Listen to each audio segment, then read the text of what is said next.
Peace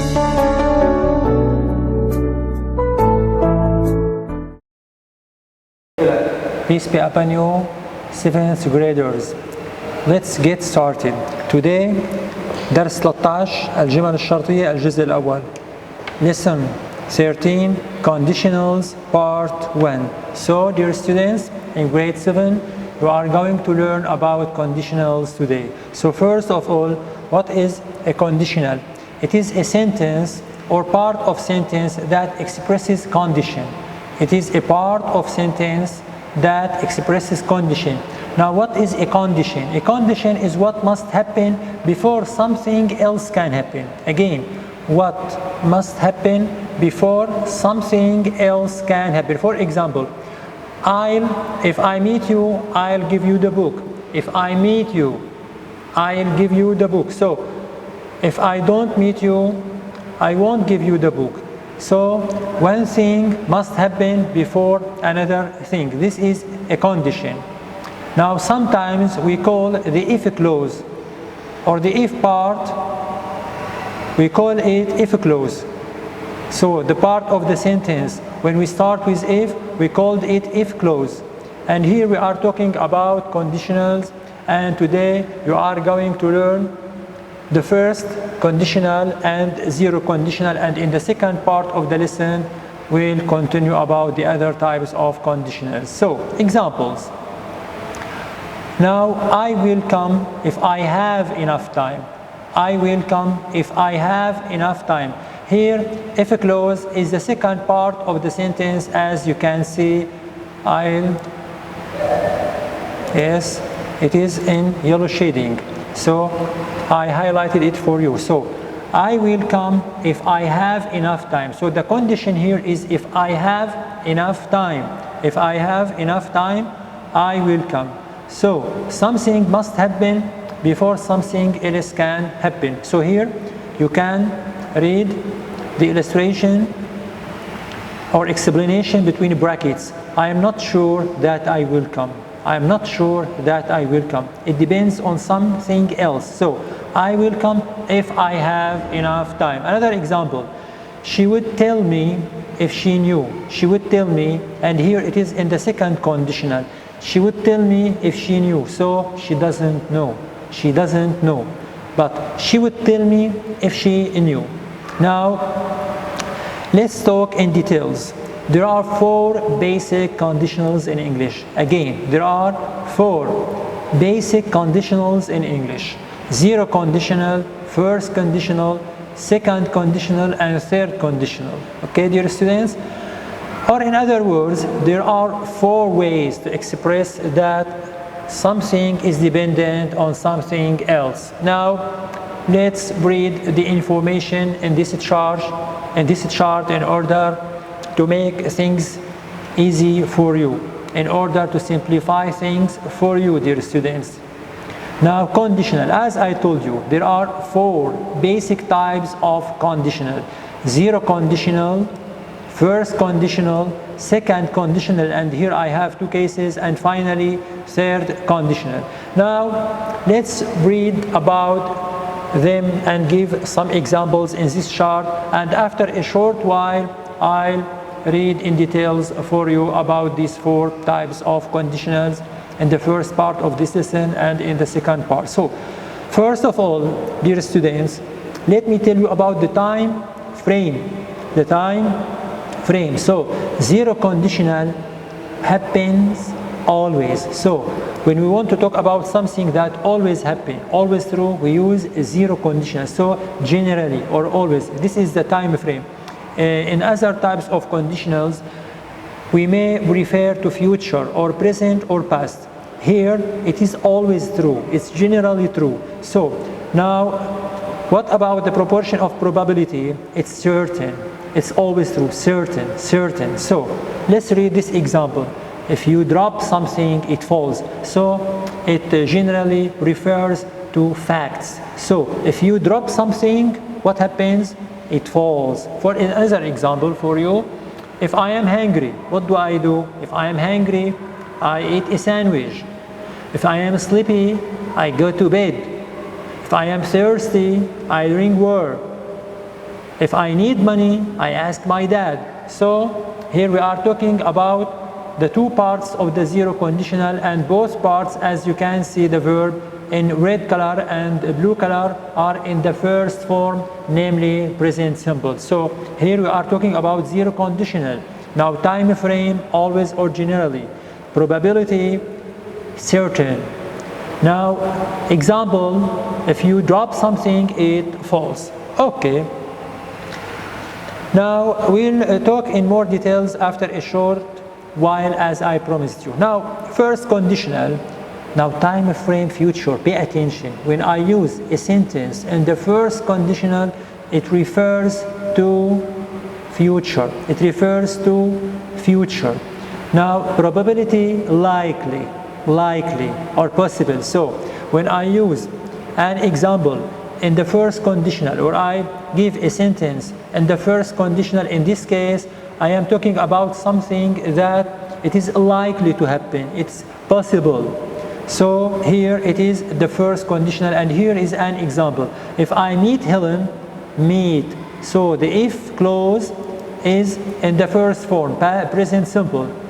But the second part is will plus the bare infinitive or the zero form. So because you know all verbs after modals are in the zero form or infinitive. So if I meet Helen, I will invite her to the party. So again, time frame of first condition. Please memorize this information by heart. First conditional refers to future. Now it is possible, it's likely to happen. Example, here if a clause is in the present simple and the second part of the sentence is will plus the base form. Now what about, dear students, what about second conditional? Here we have two cases. The first one refer to future and the second case refer to present. Now what about this case which refers to future? So second conditional, now probability is unlikely. Remember, in the first conditional I told you that it is possible, it's likely to happen. So if I meet you, I'll give you the book. So that is possible. That is possible. So I will meet you and I will give you the book in the future. But here it's unlikely. It may happen, but it is unlikely. So here we need the second form of the verb, and you all know when I talk about the second form of the verb, I mean the past simple tense. So in the if clause, in the if part, I need the second form of the verb. So if I won the lottery, if I won the lottery, yes, second part, I need would. In the first conditional, we used will plus the base form. Now we need would plus the base form. Pay attention. Will and would both are followed by zero form or the infinitive of the main verb. So if I won the lottery, I would help the word. Now the second case of the second conditional refers to present. The first one we refer to future. Here we refer to present. But here we are talking about unreal situations, imaginary situations. For example, if I had the money, also we need the second form of the verb, namely the past simple, and we need would plus the base form or zero form. So if I had the money, I would lend it to you. For example, I'll tell you about an example, and in this case it is an imaginary situation. If I were you, imagine dear students, if I were you, لو كنت أنا مطرحكم، لو كنت أنتوا بدرس أكتر. If I were you, I would study more. If I were you, I would study more. Now some of the clever students may ask me, how can you use if I were? How can we use were with the subject pronoun I? So in this case, and especially when you are writing, we can use were with all the subject pronouns and all the doers of the action instead of was. So if I were you, because it is an imaginary situation, it is unreal past. So if I were you,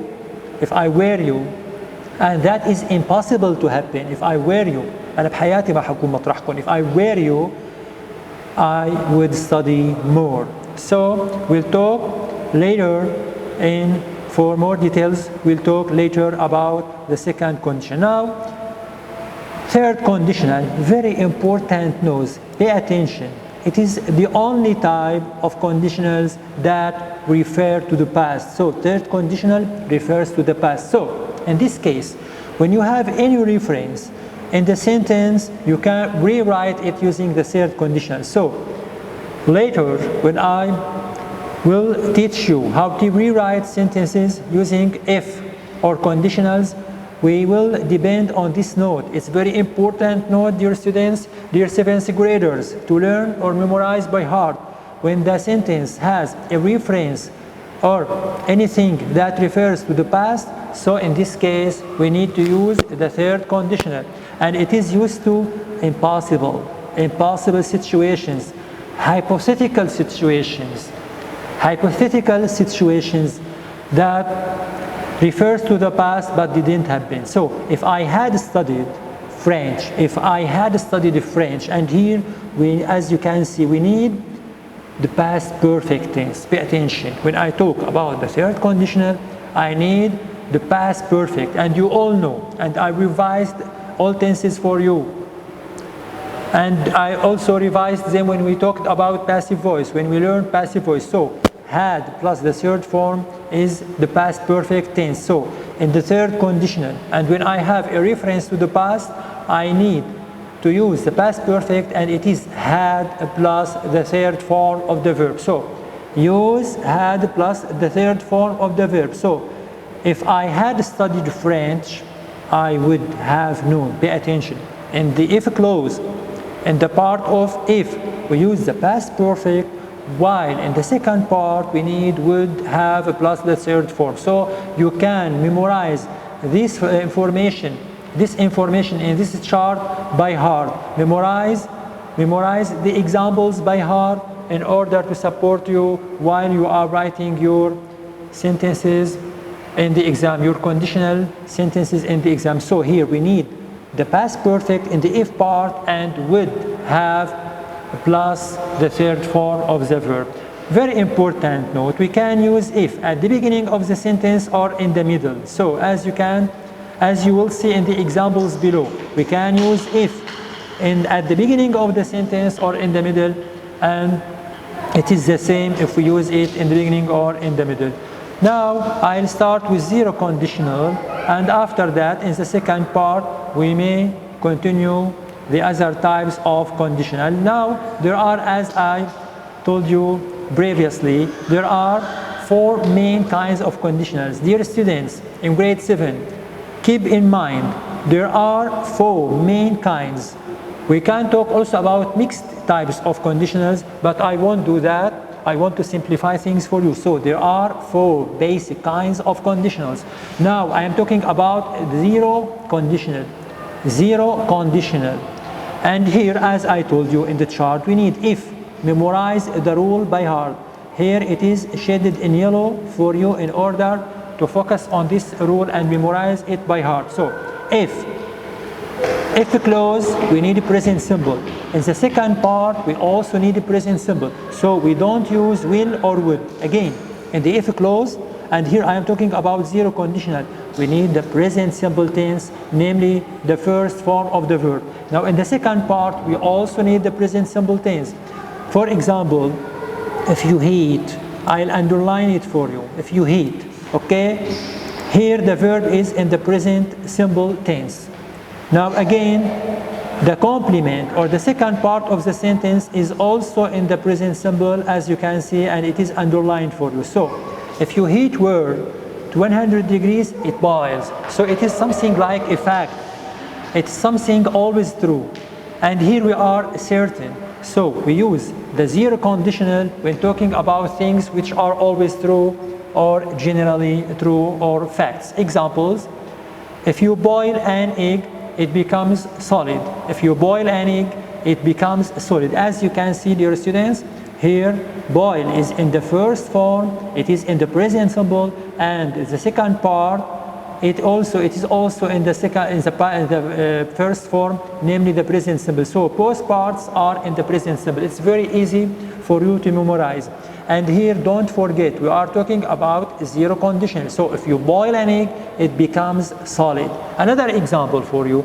If you heat something, it becomes hotter. So as you can see, they are all generally true, or they are all referred to facts. So here we can use if in the middle of the sentence, as I told you, but without the comma. Pay attention. When I use if at the beginning of the sentence, I need a comma. Here it is in red for you. It is in red for you, and I'll underline it. So when we use if at the beginning of the sentence, we use a comma to separate the two parts of the conditional sentence. And here, when I use it in the second part, so we don't use this comma. So I always listen to music if I jog. So both parts are in the first form, namely the present simple. This is everything for you. And here I talked only about zero conditional, and in the second part of the lesson, I'll talk about the first, second, and third conditionals for you, and I also will give you a homework, and I will do some examples for you. Thank you very much for watching, dear students in grade 7. See you later. Thank you for watching.